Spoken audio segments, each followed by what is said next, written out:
నమస్తే, welcome to మన ప్రజా వెలుగు. నేను మీ వెంకట్. తెలంగాణ రాష్ట్రంలో ఎక్కడ చూసినా ఒకటే వార్త చక్కర్లు కొడుతుంది. హోంశాఖ సహాయక మంత్రిగా ఉన్న బండి సంజయ్ గారి కుమారుడిపై ఇదే ఇష్యూ గురించి మనతో పాటు మాట్లాడడానికి తెలంగాణ శ్యామ్ గారు మాట్లాడించే ప్రయత్నం చేద్దాం. బ్రదర్ నమస్తే. బండి సంజయ్ గారి కుమారు పైన ఫోక్సో కేసు ఫైల్ అవ్వడం జరిగింది. నిన్న మొన్న దాకా 3-4 రోజుల నుంచి ఈ ప్రభుత్వం స్పందించలే. కనీసం రేవంత్ రెడ్డి కానీ ఎవరు మినిస్టర్లు కూడా స్పందించలే. ఈ రోజు సిట్టు విచారణ ఆదేశాలు జారీ చేయడం జరిగింది. ఎలా చూస్తుంది దీన్ని? సిట్టు అనేది బండి సంజయ్ కుమారుడిని కాపాడడం కోసమే జరిగినటువంటి నువ్వు అన్న సిట్టు. ఇప్పుడు నేనేమంటున్నా బ్రదర్, తెలంగాణలో ఒక సామాన్యుడు సార్ నన్ను పలానా ఆయన కొట్టిండు, పలానా ఆయన తెచ్చిండు, దీని మీద కేసు చేయండి సార్ అంటే చాలా మంది నువ్వు కూడా చూసినాడు, నువ్వు కూడా జర్నలిస్ట్లో ఉన్నావు కదా, అన్న మా ఊర్లో నన్ను పలానా ఆయన కొట్టినా నా కేసు చేయట్లే అన్న ఎస్ఐ గారు సిఐ గారు అని ఎన్ని సంఘటనలు చూసి ఉంటావు. అవునా కదా? అవును. కాబట్టి ఒక కేంద్ర మంత్రి కొడుకు 12 ఏళ్ల నుంచి బీజేపీ ప్రభుత్వం అధికారంలో ఉంది. ఆ ప్రభుత్వంలో క్యాబినెట్లో బండి సంజయ్ గారు మంత్రిగా ఉన్నాడు. ఆయన కుమారుడి మీద ఎటువంటి ఆధారాలు లేకుండా నమోదవుతుందా బ్రదర్? అవదు. ఈ రాష్ట్రంలో ముఖ్యమంత్రి తెలియకుండా అవదు. వాళ్ళు రిజిస్టర్ చేస్తారా? పేట బషీర్బాగ్ పోలీసులు చేయరు. అది చేయరు కదా. అన్నట్టు ఈరోజు సిట్ అంటున్నాయి. ఆయన చాలా తెలివిగా ఎంత స్మార్ట్గా యాక్ట్ చేస్తున్నానంటే, అసలు ఇన్ని రోజులు ఏం చేస్తూ ఉన్నారు డీజీపీ గారు మీరు అని అంటే వాళ్ళ సమాధానం కూడా చూడు. ప్రధానమంత్రి గారి భద్రత ఉంది కాబట్టి ఆ విషయంలో నీకు తెలియదా? నీకు తెలియకుండానే పేట బషీర్బాగ్ పోలీస్ స్టేషన్లో 6, 7, 8, 9, 10, 11, 12:30 దాకా కేసు హోల్డ్లో ఉంచారా? ఎఫ్ఐఆర్ చేయకుండా, అక్నాలజ్మెంట్ ఇవ్వకుండా. నీకు తెలియదా? కాబట్టి నువ్వు సైకిల్ పువ్వు కాంగ్రెస్ ముఖ్యమంత్రివి, ఒరిజినల్ కాంగ్రెస్ ముఖ్యమంత్రివి కాదు. నా కొడుకు నువ్వు కాపాడితే నేను ఓటుకు నోటు కేసులో కాపాడతా ప్రధానమంత్రితో చెప్పి ఆ కేసులో. ఇది ఒప్పందం వాళ్ళిద్దరి మధ్య. ఇప్పుడు కాబట్టి నువ్వు అన్న సిట్టును చూసినావా? బండి సంజయ్ కొడుకును కాపాడతానికి చెప్పండి. ఏదైతే ఇప్పుడు సిట్టు విచారణ అనేది ఓన్లీ కేసుని తప్పుదోవ పట్టించడానికి 100%. ఇప్పుడు ఎందుకంటే గతంలో ఇదే కొరియోగ్రాఫర్ జానీ మాస్టర్ మీద కూడా ఫైల్ అయింది. ఎమ్మటే ప్రభుత్వం స్పందించి ఎమ్మటే అరెస్ట్ చేయడం కూడా జరిగింది. మరి అప్పుడు లేని సిట్టు విచారణ అనేది ఈ రోజు ఏంటి కొత్తగా దిగంబర్ కామ్లే అనేటువంటి వ్యక్తి మీద కూడా జరిగింది. అప్పుడు లేని సిట్టు మహమూద్ అలీ మనవాడి మీద కూడా జరిగింది. మరి అప్పుడు లేని సిట్టు బీఆర్ఎస్ ఎమ్మెల్యే కొడుకు షకీల్ మీద కూడా జరిగింది. మరి అప్పుడు లేని సిట్టు. కాబట్టి మీరు స్పష్టంగా అర్థమైపోతుంది కదా. ఇప్పుడు బండి సంజయ్, కిషన్ రెడ్డి ఇద్దరు ఒకటే, ఓకేనా అనడానికి స్పష్టం క్లియర్గా బీజేపీ కాపాడేటువంటి ప్రయత్నం చేస్తుంది బండి సంజయ్ కుమారుడిని. చట్టం ముందు అందరు సమానమే, న్యాయ వ్యవస్థలు ఎవరికైనా ఒకటే, పోలీసు వాళ్ళు బిఎన్ఎస్ సెక్షన్ అందరికీ ఒకటే, ఫోక్స్ యాక్ట్ ఒకటి సపరేట్గా ఏమన్నా ఫోక్స్ యాక్ట్. ఇప్పుడు నువ్వు అన్న ఆ జానీ మాస్టర్కి కానీ, దిగంబర్ కామ్లేకి కానీ, లేకపోతే ఇంకొక ఆయనకు కానీ జానపదాలు వాడి మొన్న ఒక ఆయన జానపదాలు రచయితకు అయింది, పేరు వద్దులే కానీ ఆయన మీద కానీ వీళ్ళందరికీ సపరేట్. బండి సంజయ్ కుమారుడు పైనుంచి ఊడిపడ్డాడు, ఆయనకు 4 తలకాయలు 5 కాళ్ళు ఉన్నాయి. కాబట్టి చూడండి, చట్టం బీజేపీకి సుట్టమైపోయింది, చట్టం బండి సంజయ్ కుమారుడికి సుట్టమైపోయింది. ఇప్పుడు ఎవరైతే మద్యం తాగించి అది హనీ ట్రాప్ కిందకి ఎలా వస్తుంది? రివర్స్ కేసు కరీంనగర్లో హనీ ట్రాప్ అని కేసు పెట్టడం జరిగింది. ఏదైతే ఆ ఫేట్ బషీర్బాద్లో 6 గంటలు హైడ్రామా చేసి కేసు ఫైల్ చేయకుండా ఆపి ఓళ్ళ పెట్టి అక్కడ కేసు ఫైల్ అయినాక ఇక్కడ కేసు ఫైల్ చేశారు. ఎలా చూడొచ్చు మరి ఇది? అదే అంటే క్యారెక్టర్ని ఇది చేయడం కోసం మేమే డబ్బుల కోసమే ఇది చేస్తుందని చెప్పేసి చాలా తెలివిగా బండి సంజయ్ ఆట ఆడదామని అనుకున్నాడు. మీరు కేసు పెడితే మేము కేసు పెడతాం. వాళ్ళు బలంగా కూర్చున్నారు సార్, కేసు పెట్టాలని బలంగా కూర్చున్నారు. ఇక్కడ నుంచి ఇన్ఫార్మ్ అవుతుంది. ఎక్కడి నుంచి? పేట బషీర్బాగ్ పోలీస్ స్టేషన్ నుంచి. వాళ్ళు వింటలేరు సార్. మధ్యలో ఉన్నాడు కదా ఒకటి కట్టప్ప, కట్టప్ప సార్, ఎంతమంది నాన్న వింటలేడు కదా, జర్నలిస్ట్ కదా, బ్రోకర్.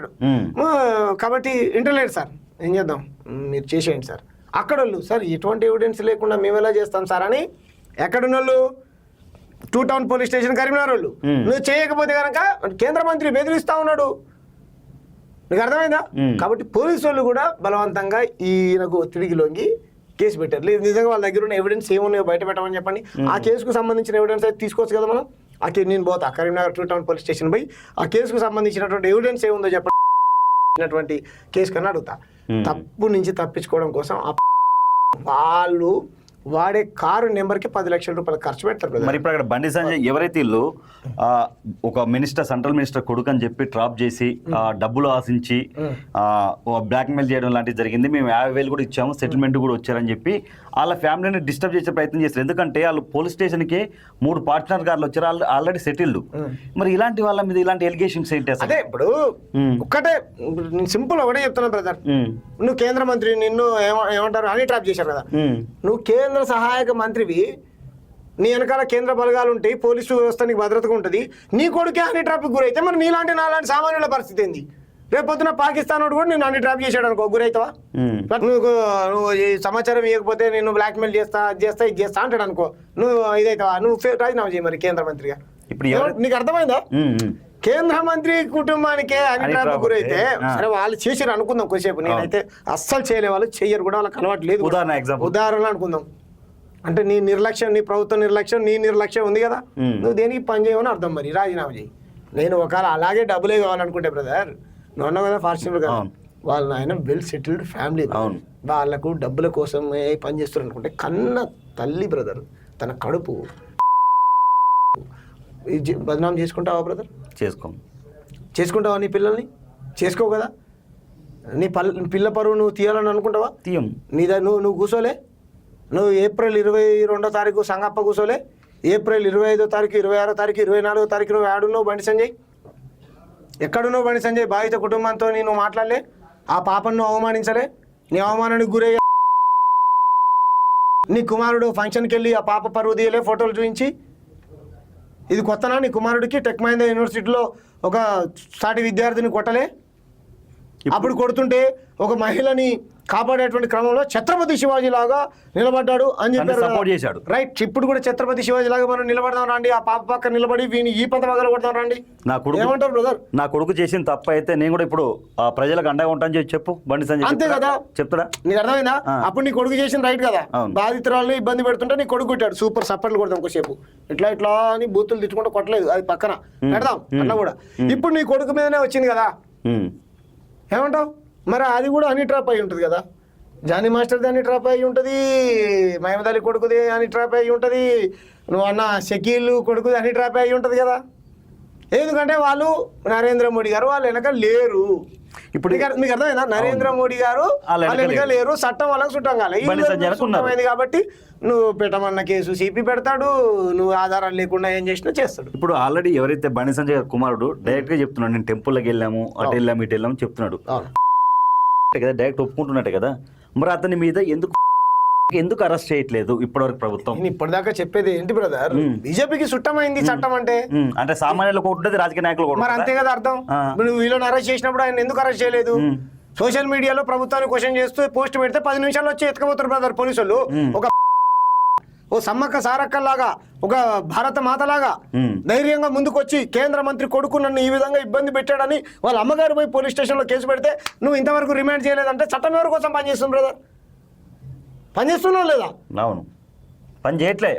మీ మార్వాడలు ఇంత దోపిడీ చేస్తున్నారని నేను పృథ్వానం ఇంకొచ్చేస్తే మమ్మల్ని అర్ధరాత్రి చేతుకొని పోయారు ఇంటికి. కానీ కేంద్ర మంత్రి కొడుకు ఈ రకంగా చేసిండనంటే ఇంతవరకు ఎటువంటి పోలీసు విచారణ పేరుతో కూడా ఆయన పోలీస్ స్టేషన్ పిలిపియలే. ఎవరి కోసం? ఈ చట్టం పెద్దోడికి చుట్టమైపోయింది బ్రదర్. ఇప్పుడు నిన్న మోడీ సభలో కూడా రేవంత్ రెడ్డి గారు బండి సంజయ్ గారి గురించి మాట్లాడుతూ మేరా బ్రదర్ అని చెప్పడం జరిగింది. అవును, అప్న బ్రదర్ అని. అసలు ఎలా చూడొచ్చు? ఇంత ఇష్యూ జరిగి అతని కొడుకు ఒక ఫైల్ అయింది, అయినా కానీ అలా మాట్లాడడం ఎంతవరకు కరెక్ట్? అలాగే మోడీ గారు స్టేజ్ మీద అతనికి ప్లేస్ ఇవ్వడం ఎంతవరకు కరెక్ట్ అసలు? అంటే బ్రదర్, ఇప్పుడు హత్యలు, ఇప్పుడు ఈ నార్త్ పార్టీలు ఎంత, Delhi party Congress party, Gujarat party BJP party, ఈ మార్వాడి జనతా పార్టీ, ఈ సైకిల్ కమలం కాంగ్రెస్ పార్టీ, సైకిల్ కమలం కాంగ్రెస్ పార్టీ, ఇవన్నీ ఒకటే. ఇవన్నీ దొరల పార్టీలు, ఇవన్నీ భూస్వాముల పార్టీలు, ఇవన్నీ పేద వర్గాల వ్యతిరేక పార్టీలు. కాబట్టి మాత్రం ఏమైతుంది బండి సంజయ్ మనోడు కొత్తనా ఢిల్లీ యూనివర్సిటీలో చేసిండు, మన కండ్లకోయ పక్కనే ఉన్నటువంటి మన మైసమ్మగూడలో చేసిండు, మల్లారెడ్డి యూనివర్సిటీలో చేసిండు, రకరకాలు చేసి.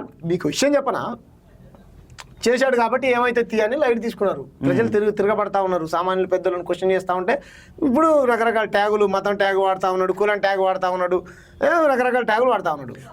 ఇక్కడ అడగకూడదు కానీ అడుగుతున్నా, ఇదే ప్లేస్లో ఒక ముస్లిం కానీ లేదంటే ఒక క్రిస్టియన్ సంబంధించిన వాళ్ళు ఎవరైనా ఉంటే ఈ పార్టీకి అరెస్ట్ చేసి ఈ పార్టీకి ఎన్కౌంటర్ అని చెప్పి చాలా సినిమా చేసే వాళ్ళకి ఇదే బీజేపీ వాళ్ళు అరెస్ట్. ఇల్లు మొత్తం తగలబడిపోయేది. ఒక మంత్రి కొడుకు ఇందులో ఉన్నట్టు ఆ పాప ఇంత బలంగా నిలబడి ఉంటే ఈ పార్టీకి వాళ్ళ కుటుంబం బీజేపీ వాళ్ళకి రచ్చ చేసేవాళ్ళు. అనే మంత్రాలు అర్థం కావట్లే అంటే పోయి మంత్రుల సామాన్లు కొట్టిర్రు, దళితుని కొట్టిర్రు. మంత్రాలు అర్థం కావట్లేవు అంటే బాబనాయన ఏం మాట్లాడుతున్నా మాకు తెలియదు అంటే ఈ మంత్రిని కొడుకుని కొట్టిర్రు. ఒక ఎమ్మెల్యే కౌశిక్ రెడ్డి ఇంటి పోయి మీద కొట్టిర్రు. ఓ సదరు జర్నలిస్టు చిత్రగుప్త ఇంటి మీద పోయి చిన్నపిల్లలు కూడా సూచి కొట్టిర్రు. వీళ్ళు ఇంత రౌడీలు అధికారం కోసం ఎంతకైనా దిగజారుతా ఉన్నారు. ప్రతి దాన్ని మతంలో వాడు ఏ కోపమనులో వాడిని మతం ఎత్తుకుతారు. వీళ్ళు ఊరుకుంటారు కదా. వేరే మతస్థులు అయితే అదే ఇప్పుడు ముస్లిం చేస్తే లవ్ జిహాదు, క్రైస్తవుడు చేస్తే గొర్రె బిడ్డ. మరి ఇప్పుడు ఈడేం బిడ్డ అంటే ఇప్పుడు మంత్రాలకున్న యాలుగు ఒక ఆడపిల్లకి లేదు జీవితానికి. అరే మీకు అర్థం కావట్లేదు బ్రదర్. ముస్లిం చేస్తే లవ్ జిహాదు, క్రైస్తవుడు చేస్తే గొర్రె బిడ్డ, ఓకేనా. కమ్యూనిస్టు కొడుకు చేస్తే అర్బన్ నక్సలేటు, ఇక కాంగ్రెస్ వాడు చేస్తే కాంగ్రెసోడు, మిగతా మనవాడే ఇప్పుడు ఆ తల్లి ఆ చెల్లె హిందువే, వాళ్ళు చేస్తే హనీ ట్రాప్. ఇప్పుడు బీజేపీ మినిస్టర్ సంబంధించిన కొడుకు చేస్తే హనీ ట్రాప్, శ్రీరాముడితో పోల్చుకోవాలి. మరి ఏం చేద్దాం చెప్పు, నీకు అర్థమైందా? ఇదే honey trap. Counter case file చేస్తారు. పోలీసు వాళ్ళు బీజేపీ కార్యకర్తలాగా బండి సంజయ్కి అనుకూలంగా పనిచేస్తారు. ఇప్పుడు ఇదే సిచ్యువేషన్, ఎంత దుర్మార్గం. ఇదే సిచ్యువేషన్లో ఒక సామాన్యుడు ఇదే కేసులో ఉంటే ఈ పార్టీకి రచ్చ చేసే జీవితాన్ని ఆగం చేసేవాళ్ళు కదా. అసలు బతకనిచ్చే వాళ్ళు కాదు ఈ పార్టీ. దాఖలాలు ఉన్నాయి కూడా. చట్టాలు అనేది అవును రెజ్లర్లను ఇబ్బంది పెట్టినోడు, ఓకేనా. ఇలా బీజేపీలో 99% అటువంటి వ్యక్తులు జైల్లో నుంచి బయటకు వస్తే దండలేసి స్వాగతం పలికారు. మనీషా వాల్మీకి అనేటువంటి మా దళిత బిడ్డని, మా దళిత చెల్లిని హత్రాస్లో ముక్కలు నరుకుతే దాంట్లో జైలుకి వెళ్ళిన వాళ్ళకి పూలేకి స్వాగతం పలికారండి. ఇట్లనే కవర్ చేశారు. ఇంత మీకు అర్థమవుతుందా? మనం తెలంగాణలో ఇంత ఏమంటారు సామాజిక స్పృహ ఉన్నటువంటి వ్యక్తులు, ఒక రాజకీయాలను అంచనా వేయగలిగేటువంటి వ్యక్తులే నిజంరానైనా పాప చెప్పేదని అంటా ఉంటే ఈ నిజాన్ని కప్పిపెట్టడం కోసం హనీ ట్రాప్ అని పోలీసులు మేనేజ్ చేస్తుంటే డబల్ ఇంజన్ సర్కార్ ఉన్న దగ్గర ఏ రకంగా మేనేజ్ చేస్తూ ఉంటుంటాడు నువ్వు అర్థం చేసుకోబోదా? మీకు అర్థమైందా? ఇప్పుడు ఏదైతే ప్రతి చిన్న విషయాలకి ప్రజా సంఘాలు అని చెప్పి బయటకు వచ్చి రోడ్డు మీద ధర్నాలు చేస్తారు ఏదైనా చిన్న ఇష్యూ అయితే, మరి ఇలాంటి ఇష్యూ ఇంత పెద్ద ఇష్యూ జరిగినప్పుడు ఈ ప్రజా సంఘాలు కానీ ఈ బీసీ నాయకులు కానీ ఏం చేస్తారు? ఎందుకు రావట్లే రోడ్ల మీదకి? ఎందుకంటే ఎక్కడ చూసినా ఇప్పుడు తెలంగాణ శ్యామ్ వాయిస్ గట్టిగా అనిపిస్తుంది, మీకు కూడా బెదిరింపు కాల్స్ వస్తున్నాయి. మీరు భయపడే వ్యక్తి కదా, ఎందుకంటే మీరు ఏదైనా ప్రజా సమస్య ఉంటే ఫస్ట్ మీరు పోరాడుతారు. మరి ఎందుకు ఈ ప్రజా సంఘాలు అని చెప్పే నాయకులు ఎందుకు బయటికి రావట్లే? వీళ్ళ దృష్టిలో దళితులు ఏదైనా తప్పు చేసినా, ఆదివాసులు ఏదైనా తప్పు చేసినా, గిరిజనులు ఏదైనా తప్పు చేసినా, ముస్లింలు ఏదైనా తప్పు చేసినా, లేకపోతే బీసీలో ఉన్నటువంటి కింది కులాలు ఏదైనా తప్పు చేసినా, క్రైస్తవులు ఏదైనా తప్పు చేసినా తప్పులాగా కనపడుతుంది. బండి సంజయ్ కొడుకు బీజేపీ నాయకులు తప్పు చేస్తే తప్పులాగా కనపడదు. అదే కాంగ్రెస్ పార్టీలో ఉన్న ఎమ్మెల్యే దళితుడు అనుకో, ఇంటి మీదకి పోయి కొడదాం కనపడుతుంది. ఒక సినీ గ్లామర్ ఉన్నటువంటి వ్యక్తి తన అభిప్రాయాన్ని తను చెప్పిండు అనుకో, వాడిని చంపేస్తాం, ఏవన్గా నేను ఉంటా, ఓకేనా. ఆయన నేను ఏ దేవుని నమ్మనరా, ఆయన ఏ మతంతో నాకు సంబంధం లేదు, ప్రజాస్వామ్యాన్ని గౌరవిస్తా, నేను భారతీయుని అంటే చలు నువ్వు మా దేవుని అవమానించిన వాడిని చంపితే నేను ఏమనుకుంటా. మరి ఇప్పుడు చంపితే ఏమనుకుంటా అన్నాడు, ఎడికి పోయిండు? నీకు అర్థమైందా? ఈ మందుల స్వామి ఇంటి మీదకి దాడికి పోయినాడు, ఇప్పుడు ఈ పాపని అత్యాచారం చేసినాడు ఇంటి మీదకి దాడికి పోవాలి కదా. కౌశిక్ రెడ్డి మీద ఇంటి మీదకి దాడికి పోయినాడు, ఇప్పుడు ఈ పాపని అత్యాచారం చేసినాడు ఇంటి మీదకి దాడికి పోవాలి కదా. బైరి నరేష్ ఏడ కనపడతాడా చంపమన్నాడు, ఇప్పుడు వీడు ఏడ కనపడతాడా చంపమని నువ్వు చెప్పాలి కదా. నేను అనలే. బండి సంజయ్ ఛత్రపతి శివాజీ మహారాజ్ విగ్రహం ఓపెన్ చేస్తూ కరీంనగర్లో, ఆయన పేరు ఏం పేరు, నాస్తికుడు ఏం పేరు, ఆయన పేరు బైరి నరేష్, ఏడపడతాడు కనపడ కత్తి మహేష్ కనపడితే కొట్టేయండి అన్నాడు. ఏంటి బ్రదర్ ఇది వివక్షత? నువ్వు రాజ్యాంగం మీద ప్రమాణం చేసినటువంటి కేంద్ర మంత్రివి, అన్ని వర్గాలను రెండు కళ్ళతో సమానంగా చూడాల్సినవి. వివక్షత జరిగినప్పుడు నీకు ఈ రకమైనటువంటి రాజకీయాలు చేసుకుంటూ నీ కొడుకు ఇంత బరిదెగించి రాష్ట్రంలో ఎంతమంది, మీకు అసలు విషయం చెప్పనా, ఇప్పుడు బ్లాక్ డ్రెస్ వేసుకొని బండి భగీరథ్ ఇలా కనిపిస్తున్నటువంటి ఫోటో ఆ పాప మొహాన్ని ఇలా అదే కనబడుతుంది. ఆ పాప వేరు, పెట్టినటువంటి పాప వేరు, కారులో స్లీవ్లెస్ వేసుకున్నట్టు కూర్చున్నటువంటి పాప వేరు. ఎంతమంది రేటి నీకు అర్థమైందా? ఆ పాప వేరు. అంటే మనకు తెలిసింది ఒకటే. ఈ పాప ధైర్యంగా ముందుకు వచ్చి కేసు పెట్టింది బ్రదర్. ఓకే. ఆ పాప ఈ పాపే ఆ పాప అనుకొని ఫోటోని ఇలా చేస్తా ఉన్నారు కదా, ఆ పాప కాదు. ఆ పాప వేరు, కానీ పాత్ర కుమారుడు పాత్ర ఒకటే. ఆ పాప వేరు, కారులో కూర్చున్న పాప వేరు, కేసు పెట్టిన పాప వేరు. మల్లారెడ్డి యూనివర్సిటీలో జరిగినటువంటి ఆ పాప వేరు. మీకు అర్థమైందా? ఢిల్లీలో కాలేజీలో ఆ పాప వేరు. ఒక్క పాప చెప్పిన కదా, ధైర్యంగా ముందుకు వచ్చి నా వెనకాల కేంద్ర మంత్రులు ఉన్నారు, నిన్ను చంపుతారు, భయపడలే. నా వెనకాల 8 మంది నేను ఈ స్థాయి దాకా వచ్చానంటే అర్థం చేసుకో, నువ్వు ఇల్లు దాటి బయటికి పోగానే ఫినిష్ అన్న. అంతే కదా, ఇప్పుడు నేను చెప్పడం కాదు కదా, పాప తండ్రి తల్లి చెప్తా ఉన్నారు. భయపడలే, ఎందుకంటే వాళ్ళకు విలువలు ఇంపార్టెంట్, డబ్బులు ఇంపార్టెంట్ కాదు. వాళ్ళకు డబ్బులు ఇవన్నీ కాదు, పరువు ఇవన్నీ కాదు బ్రదర్. అంటే ఫాస్ట్ కార్ వేసుకొని పోయింది పోలీస్ స్టేషన్కు ఆ తల్లి. 12 దాకా ఉన్నది. మీకు అర్థమైందా? 8 గంటలు 6 గంటలు దగ్గర హైదరాబాద్ నడిచింది. అరే ఎక్కడైతే ఫామ్ హౌస్ అంటారో అక్కడికే పోయి పెట్టుకోరని ఇబ్బంది పెట్టారు వాళ్ళు. 0 ఎఫ్ఐఆర్ ఎక్కడేం చేయొచ్చు రాష్ట్రంలో? చేయలేదా? చేయాలి కదా. అవును, 0 ఎఫ్ఐఆర్ ఎక్కడేం చేయొచ్చు. కాబట్టి ఇదంతా కావాలని బండి సంజయ్ పోలీసు వాళ్ళని మేనేజ్ చేసి ప్రభుత్వాన్ని, రేవంత్ రెడ్డిని కంప్లీట్గా తన ఏమంటారు రేవంత్ రెడ్డి కాపాడి 7 years బిలో సెక్షన్స్ ఎలా పెట్టాను. నువ్వు కొట్టినట్టు చేయి, నేను ఏడ్చినట్టు చేస్తా. అంతే, ఓకేనా? నువ్వు కొట్టినట్టు చేయి, నేను ఏడ్చినట్టు, నువ్వు ముంచినట్టు చేయి, నేను నిన్నట్టు చేస్తా. ఇది ఇప్పుడు ఒక వచ్చి వీళ్ళ కంప్లైంట్ లెటర్ ఇస్తే నువ్వు అలా కాదు, కంప్లైంట్ ఇలా రాయి. ఓకేనా? 7 years బిలో సెక్షన్స్ ఎలా పెడతారు బ్రదర్? నాకు అర్థం కాదు. ఏది వాసు నువ్వు చెప్పింది, నువ్వేం చెప్పినావు? అదే నా పాకిస్తాన్ నుంచి వచ్చిన ఆఫ్ఘనిస్తాన్ ఫోక్టోస్ కేసులో ఏం చేయాలి? మీ స్టేట్ ముందు ఎందుకు ప్రవేశపెట్టలేదు, విచారణ ఎందుకు చేయలేదు అని అన్నావు. మరి ఇప్పుడు ఎందుకు మీ స్టేట్ ముందు పెట్టలేదు? మీ బండి సంజయ్ కొడుకు ఎందుకు వర్తించదు? చెప్పు బండి సంజయ్ అన్న, నిన్ను అడుగుతున్నారు ప్రజలు. రీసెంట్లీ అంటే కొన్ని ఛానల్స్ ఎవరైతే ఫాదర్ ఫోటోస్ కూడా బయటికి రిలీజ్ చేయడం జరుగుతుంది. ఇది ఎంతవరకు కరెక్ట్? ఎందుకంటే అది అలా చేయకూడదు కదా. చేయకూడదు బ్రదర్, చట్టరీత్యా నేరము. ఆమె సదరు జర్నలిస్ట్ మహిళ ఎవరైతే ఉన్నారో ఆమె హిందూ ముస్లిం పంచాయతీలు పెడతా ఉంటుంది, క్రైస్తవ ముస్లిం పంచాయతీలు పెట్టడం ఇలా. ఆమె ఇంతకుముందు కూడా ఏదో మెయిన్ స్ట్రీమ్ మీడియాలో ఒక ప్రోగ్రామ్, ఏం పేరు నాకు తెలియదు కానీ ఆ పని చేసినట్టుంది. దాంట్లో నేను ఇంతకుముందు ఎవరో పంపిస్తూ చూసిన, వాళ్ళ పేరెంట్స్ ఫోటోలు బయట పెట్టిందండి. గైడ్ లైన్స్ ఆమెకు తెలుసో తెలీదో మరి నాకైతే అవుతుంది అవ్వాలి కదా. ఈమె కూడా కేసులో ఈవెన్ కూడా యాడ్ చేయాలి, కట్టప్పని యాడ్ చేయాలి. బండి సంజయ్ కూడా పేరు బయట పెట్టాడు, మళ్ళీ డిలీట్ చేసినట్ట. బండి సంజయ్ మీద కేసు పెట్టాలి. ఇప్పుడు రేపొద్దున ఈమె కూతురే అంటే ఆమె కుటుంబం పరిస్థితి ఏంది బ్రదర్? అవును, ఈయన కూతురే అని రేపొద్దున ఊరోళ్ళు అంటే ఆయన కుటుంబం పరిస్థితి ఏంది? బయటపడ్డట్టే బదర్లై. మేమే పేర్లు చెప్పట్లేదు తెలిసినా కూడా, మేము పేర్లు చెప్పట్లేదు, తండ్రి పేరు తల్లి పేరు మాకు తెలిసినా కూడా మేము ఎవరు చెప్పట్లేదు. మాకు చూపెట్టండి అక్కడ మీరు చెప్పినట్టు. ఎలా పెడతావమ్మా నువ్వు? నీకు బుద్ధి ఉండాలి కదమ్మా కొంచెమైనా. ఇంత సీనియర్ జర్నలిస్ట్ అంటావు, బీజేపీకి అనుకూలమైన వీడియోలు చేసుకుంటా చేసుకో, మాకేం బాధ లేదు, భజన చేసుకో. వాళ్ళ ఫోటోలు రిలీజ్ చేసి వాళ్ళని ఇబ్బంది ఎలా చేస్తావమ్మా నువ్వు? నాకు అర్థం కాదు. సెన్స్ ఉండక్కర్లే నీకు కొంచెమైనా. ఎంత బండి సంజయ్ నీకు డబ్బులు ఇస్తే మాత్రం నువ్వు వేసుకొస్తావా? ఎన్ని ఇచ్చిండు డబ్బులు? వాళ్ళ కుటుంబాన్ని బదనాం చేయమని చెప్పిండా? ఏ గైడ్ లైన్స్ ప్రకారం నువ్వు రిలీజ్ చేసావమ్మా? ఫోటోలు బయట పెట్టావు చెప్పు. ఇవి మీద కేసు నమోదు చేయాలి ఫస్ట్ ఆఫ్ ఆల్. ఇప్పుడు మీరు మొన్న కేసు ఫైల్ అయినప్పుడు కూడా మీరు పేట్ బషీర్బాద్కి వెళ్ళి అక్కడ సిఐ గారితో ఫోన్లో మాట్లాడడం జరిగింది. ఇది నిజమైన వాస్తవం కాదని అడగడం జరిగింది. అలాగే మీరు అక్కడ ధర్నా చేశారు. అవును, ఏం చెప్పారు మీకు అప్పుడు సిఐ గారు? మీరు ఫోన్ మాట్లాడారు. నాకు అనిపించింది అంటే బ్రదర్, వాళ్ళు స్పష్టంగా పోలీసు వాళ్ళు ఇప్పుడు చూడండి, నేను నా శక్తి మేరకు నా గురించి మీకు తెలుసు, పబ్లిక్ అందరికీ తెలుసు. ఎక్కడ నేను కులం మతం ప్రాంతం ఏం చూడ, ఈ తెలంగాణలో ఉమ్మడి తెలంగాణ ఆంధ్రప్రదేశ్లో ఎక్కడ అన్యాయం జరిగినా సరే నా స్థాయి తగ్గట్టు, నా స్తోమత తగ్గట్టు, నా బలగాం తగ్గట్టు, నా బందోబస్తు తగ్గట్టు నేను మా టీం సభ్యులు, మా పార్టీ, మా వీసీకే పార్టీ వాళ్ళు, మా సంఘ సభ్యులు తీసుకొని పోతాం. పోయి ఎందుకంటే మనం అబద్ధాలు చెప్పకూడదు. సార్ కేసు అయిందా కాలేదా? అయింది. కాలేదా? అయింది. కేంద్ర మంత్రి కొడుకు మీదనే అయిందా? అయింది.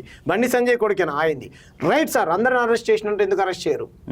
ఏమైంది సార్ అన్న పద్ధతిగా అడిగితే, మీరే చూస్తున్నారు కదండి నరేంద్ర మోడీ గారి సభ ఉన్నది, బందోబస్తుకు పోలీసు వాళ్ళు అందరూ పోయారు అని చెప్పేసి. అంటే ఆయన సభ కోసం బాలిక కేసును డీలే చేస్తారు బ్రదర్. అంతమంది కార్యకర్తలు ఉన్నారు కదా, బీజేపీ కార్యకర్తలు. ఏమైనా జరుగుద్దా? నరేంద్ర మోడీ గారికి భద్రత ఉండరా? ఇక్కడ కేసు ఫైల్ చేయడానికి ఎంత 5-6 గంటలు పడుతుందా? అవన్నీ చేపించాం. అదే 5-6 గంటలు చేశాడంట, తర్వాత రిమైండ్ చేస్తారా సార్ అంటే చేస్తామంటలేడు, చేయమంటలేడు. దాన్ని బట్టి మీరు అర్థం చేసుకోండి. మేము విచారణ చేస్తాం, వాళ్ళ స్టేట్మెంట్ రికార్డ్ చేసిన తర్వాత దాన్ని బట్టి మేము అరెస్ట్ చేయాలా లేదా, ఇలా చేస్తాం అలా చేస్తాం అని అంటా ఉన్నాడు సార్. అన్న చివరిగా మీకు అర్థమైందా? కాపాడే ప్రయత్నం చేస్తా ఉన్నారు పోలీసు వాళ్ళు. కేసును పక్కదోవ పట్టించడానికి ఏదైతే స్ట్రిక్ట్ అనేది కూడా క్లియర్ అర్థమైంది. 6 గంటలు ఒక కేసు నీ దగ్గరికి వస్తే నువ్వు ఒక తల్లిని 8 గంటలు 6 గంటలు పోలీస్ స్టేషన్ లో పెట్టావంటేనే అది కూడా ఒక ప్లాన్. అప్పుడే అది కూడా ఒక ప్లాన్. ఏంది ఇక్కడ ఊళ్ళో పెట్టి కేసు 6 గంటలు, అక్కడ కరీంనగర్ లో కేసు ఫైల్ చేసి ఫస్ట్ ఏంటంటే ఫస్ట్ అని ట్రాప్ కేసు ఫైల్ అయింది. అసలు మీకు అర్థం కావట్లే. నిర్మల్ లో ఒక కేసు ఫైల్ చేపించి నువ్వు గనక బయట ఎక్కడని చెప్తే నేను అక్కడ పోలీసులతో ఇబ్బంది పెడిస్తాను. ఆయన బీజేపీ మన బండి సంజయ్ ఫ్రెండ్ అంట. వాళ్ళు ఏమంటారు, ఈ తల్లి వాళ్ళ అంటే ఏమంటారు తండ్రిని ఇద్దరిని రమ్మనడం, ఇబ్బంది పెట్టడం, బెదిరించడం, తీసుకెళ్ళడం. చాలా వాళ్ళు నిజంగా ఆ కుటుంబానికి చేతులెత్తి దండం పెట్టాలి. వాళ్ళ నీతికి, నిజాయితీకి, నిబద్ధతకు, ముఖ్యంగా ధైర్యానికి సెల్యూట్ చేయాలి ఆ తల్లికి. చివరిగా ఇప్పుడు మీరు చెప్పండి, బండి సంజయ్ గారి కుమారుడు బండి భగీరథ అరెస్ట్ అయ్యే అవకాశం ఉందా? ఈ ప్రభుత్వం అరెస్ట్ చేస్తుందని ఆ బండి భగీరథ ఇంకో 100 మందిని రేప్ చేస్తూ రెడ్ హ్యాండెడ్ గా వీడియోలు దొరికినా చెయ్యరు. నేను మళ్ళీ చెప్తున్నాను, బండి భగీరథ బీజేపీ ఎమ్మెల్యేల కొడుకులు కానీ, బీజేపీ మంత్రుల కొడుకులు కానీ, బిడ్డలు కానీ, ఓకేనా, కొడుకులు కానీ, మైనర్ బాలికని 15 ఏళ్ల పాప, 9 ఏళ్ల పసిపాపని, 2 ఏళ్ల పసిపాప చెయ్యరు బ్రదర్. వీళ్ళు చెయ్యరంటే చెయ్యరు. ఎందుకంటే చట్టం బీజేపీ వాళ్ళకి చుట్టం అయిపోయింది. అంటే ఇప్పుడు చట్టాలు ఎలా అయిపోయాయి అంటే రాజకీయ నాయకులకు ఒకలాగా, సామాన్యుడికి ఒకలాగా అయిపోయింది. అంతే కదా బ్రదర్. 3 రోజులు 8వ తారీఖు కేసు ఫైల్ అయితే నువ్వు ఇంతవరకు ఎమ్మడే పోలీసు వాళ్ళని పంపించాలి, క్లూజ్ టీంను పంపించాలి, విచారణ చేపట్టాలి, ఎక్కడున్నాడో వెతకాలి, ఫోన్ స్విచ్ ఆఫ్ చేసుకున్నాడా, స్విచ్ ఆన్లో ఉందో చేయాలి. మిగతా వాళ్ళ కేసులలో ఏ విధంగా అయితే కేసుని ఫాలోఅప్ చేసి ప్రెస్ మీట్ పెట్టి ఏం జరిగింది, వాట్ ఈజ్ వాట్ అని చెప్పారో, జానీ మాస్టర్ కేసులో ఏ విధంగా చెప్పారో, ఏమంటారు, ఇంకా చాలా మంది కేసులు ఉన్నాయి కదా, వాళ్ళ కేసులలో ఏ విధంగా చెప్పారో ఈ కేసులో చెప్పాలి కదా.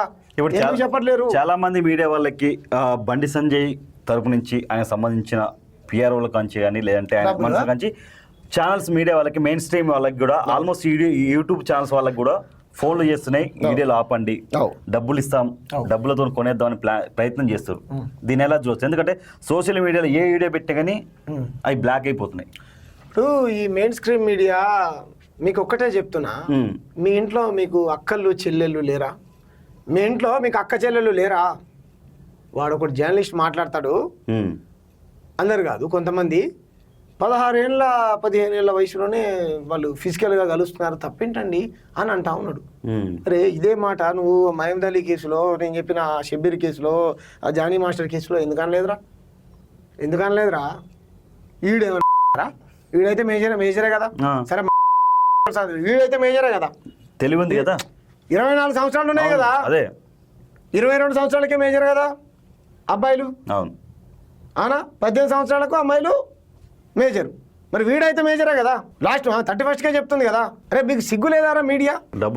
డబ్బులు ఇంత నీచంగా మీ ఇంట్లో మీ అక్కలు, మీ చెల్లెళ్ళు ఉంటే ఇదే పని చేస్తారా మీరు? బండి సంజయ్ డబ్బుల కోసం కకృతి పడి ఒక అమాయకు తల్లి, తెలంగాణ బిడ్డ, 17 ఏళ్ల పసి పాప జీవితాన్ని ఎలా పడితే అలా వక్రీకరించి చేస్తారా? ఆయన ఏమన్నా రాజకీయాల్లో ఉన్నారా? పాప వాళ్ళ తండ్రి డబ్బులు బ్లాక్మెయిల్ చేశాడా? కన్న కూతురుని ఎవరైనా బదనాం చేసుకుంటారా డబ్బుల కోసం? Non sense. ఏం ఛానల్ రా మీ మెయిన్ స్ట్రీమ్ అంట, మీడియా వల్ల మెయిన్ స్ట్రీమ్, పెద్ద పెద్ద ఛానళ్ళని పేరు పెట్టుకొని ఒక్కడు కూడా తెలంగాణ ఛానల్ కాదు, అంతా ఆంధ్ర ఖమ్మం వాళ్ళకి అమ్ముడు పోయిన మీడియా. చంద్రబాబు నాయుడు ఎట్లా చెప్తే అట్లా బండి సంజయ్ని కాపాడండి అంటే కాపాడతారా? ఇదే బండి సంజయ్ ఎమోషనల్ లేదు అన్నా, నా మీద కుట్ర జరుగుతుందన్న వీడియో మాత్రం వైరల్ చేస్తారు. అరే ఆ పాప వల్ల పాపకు న్యాయం జరగాలని ధర్నాలు సమ్మెలు చేస్తుర్రా, మేము వెళ్ళి చేసాం, మరి మా ఎందుకు చేయలేదురా? మేము పోలీస్ స్టేషన్ దగ్గర ఎండలో కూర్చున్నాం, ఎర్రటెండలో, మా ఎందుకు చేయలేదురా? కేసు అయిందా కాలేదా? ఎస్ అయింది, దాని గురించి ఎందుకు మాట్లాడట్లేరా? కౌంటర్ కేసు గురించి మాట్లాడతారా? హౌలే కేంద్ర సహాయక మంత్రి మీ కొడుకు హనీ ట్రాప్ గురైతే కేంద్ర బలగాలు, నిఘా సంస్థలు ఫెయిల్ అయినట్టే కాదురా, ఒప్పుకున్నట్టే కదా మీరు. కాబట్టి అమ్ముడు పోయింది మీడియా. మీ అక్క చెల్లెలు ఇంట్లో ఉంటే, మీకు సిగ్గు శరం ఉంటే మీరు నిజాయితీ వైపు నిలబడండి రా. పైసల కోసం ఇంత నీచంగా దిగజారుతాను అనుకోలే. మీలాంటి మంచి యూట్యూబ్ ఛానల్స్, మంచి సామాజిక స్పృహ ఉన్న వ్యక్తులు, కొన్ని నిజాయితీ వాళ్ళని కూడా చంపుతారంట. వాళ్ళని కూడా లేకుండా చేస్తారంట. ఇక అందరూ అమ్ముడు పోవాలి డబ్బులకు. చెయ్యి మరి అడుక్కుంటే అయినా వస్తారా పైసలు? ఈ రకంగా ఆడపిల్ల జీవితాన్ని ఆగం చేయడానికి పైసలు తీసుకొని ఆ తల్లి జీవితాన్ని ఆగం చేయకర్రా. నా చెల్లెరా, మళ్ళీ కులాన్ని వాడుతూ ఉన్నారు. సేమ్ అదే కులం రా, హిందూ చెల్లెరా, మన హిందూ చెల్లె, మన తెలంగాణ బిడ్డ రాముడికి దండం పెట్టి కానీ కాలేజీకి పోదంటారా పొద్దుగాల. పాపం తగులుద్దిరా మీకు. కాబట్టి ఈ మీడియా అమ్ముడు పోయిన మీడియా. కాబట్టి బండి సంజయ్ పేరుతోని ఏం పెట్టినా సరే సోషల్ మీడియాలో, ఫేస్బుక్లో పెట్టినా, యూట్యూబ్లో పెట్టినా స్ట్రైకు, గైడ్లైన్స్, యూట్యూబ్ గైడ్లైన్స్. ఎందుకనంటే మన జుకర్బర్గ్ ఏం పేరు ఫేస్బుక్ ఓనరు, ఆయనను కొనేసిర్రు. ట్విట్టర్, ఎక్స్ ఆయనను కొనేసిర్రు. ఇంకా ఇన్స్టాగ్రామ్ అని కొనేసిర్రు. కథం ఫేస్బుక్ అని, ఇప్పుడు యూట్యూబ్ అని కూడా కొనేసిర్రు. బండి ఈ పేరుతో వస్తే ఎంత అధికార దుర్వినియోగం చేస్తూ ఉన్నారు కేంద్ర మంత్రిని కాపాడడానికి, అంటే సెంటర్లో ఉన్నటువంటి అధికారులు అని. అంటే ఇలా పేరుంటే ఇలా చేయండి యూట్యూబ్కి. మన చేతిలో ఏ వ్యవస్థ లేదండి, రాజకీయ అధికారం లేదు మన చేతుల్లో. మన చేతుల్లో అంటే సామాన్యుల చేతుల్లో డబ్బులు లేవు, పోలీస్ యంత్రాంగం లేదు, న్యాయ వ్యవస్థలు లేవు. ఏమంటారు నువ్వు అన్నట్టు సోషల్ మీడియా, యూట్యూబ్ కూడా లేనటువంటి పరిస్థితి. థ్యాంక్ యూ సో మచ్ అన్న. Thank you. ఏదైతే తెలంగాణ శ్యామ్ లాంటి వాళ్ళు చాలామంది ఎక్కడ ప్రజా సమస్య ఉంటే అక్కడికి వెళ్ళి ఫైట్ చేస్తారు, ప్రజల తరపున పోరాడుతున్నారు. ఇలాంటి వాళ్ళ మీద కూడా కేసులు పెడుతున్నారు, బెదిరించే ప్రయత్నం చేస్తున్నారు. చాలా బెదిరింపు కాల్స్ కూడా వస్తున్నాయి. మరి ఇప్పుడు ఇన్ని రోజులు 4 రోజుల నుంచి రేవంత్ రెడ్డి గారి ప్రభుత్వం ఎందుకు ఎలాంటి చర్యలు తీసుకోలేదు? ఈరోజు కొత్తగా సిట్టు విచారణకు ఆదేశించడం ఏంటి? అంటే ఈ కేసుని పక్కదో పట్టిస్తురా అని చాలామందికి అనుమానాలు వ్యక్తం అవుతున్నాయి. చూద్దాం మరి ప్రభుత్వం చిత్తశుద్ధి ఎంతవరకు ఉంది. మరి ఈ ఎవరైతే బండి సంజయ్ గారి కుమారుడు బండి భగీరథ అరెస్ట్ అయ్యే చేస్తారా చేయరా అనేది మరి ఏచి చూద్దాం. చూస్తూనే ఉండండి మరిన్ని వార్తల కోసం మన ప్రజా వెలుగు.